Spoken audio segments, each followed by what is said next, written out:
അൻപത്തിനാലാമത് സംസ്ഥാന ചലച്ചിത്ര അവാർഡ് 2024. മികച്ച ജനപ്രിയ ചിത്രം ആടുജീവിതം. മികച്ച അവലംബിത തിരക്കഥ ബ്ലസ്സി ആടുജീവിതം. മികച്ച നടൻ പൃഥ്വിരാജ് ആടുജീവിതം. മികച്ച നടി ഉർവശി ഉള്ളൊഴുക്ക്. ബീന ആർ ചന്ദ്രൻ തടവ്. മികച്ച സംവിധായകൻ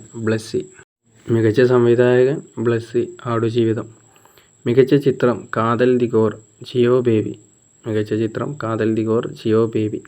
പ്രത്യേക ജൂറി പരാമർശം സുധി കോഴിക്കോട് സിനിമ കാതൽ. KR Gokul cinema Aadujeevitham. മികച്ച നവാഗത സംവിധായകൻ ഫാസിൽ റസാഖ് ചിത്രം തടവ്.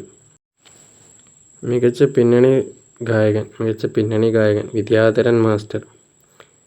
മികച്ച ഗായിക ആൻ ആമി.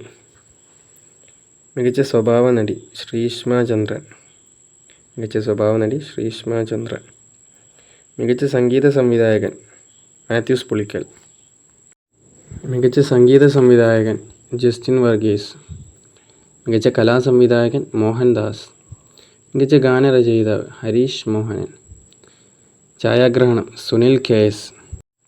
മികച്ച ബാലതാരം തെന്നൽ അഭിലാഷ് ചിത്രം ശേഷം മൈക്കിൾ ഫാത്തിമ. മികച്ച സ്വഭാവ നടൻ വിജയരാഘവൻ സിനിമ പൂക്കാലം. മികച്ച ബാലതാരം ആൺ അവ്യുക്ത മേനോൻ ചിത്രം പാച്ചുവും അത്ഭുതവിളക്കും. മികച്ച ബാലതാരം പെൺ തെന്നൽ അഭിലാഷ് ചിത്രം ശേഷം മൈക്കിൾ ഫാത്തിമ. എഡിറ്റിംഗ് സംഗീത് പ്രതാപ്. മികച്ച രണ്ടാമത്തെ ചിത്രം ഇരട്ട. സംവിധാനം രോഹിത് MG കൃഷ്ണൻ.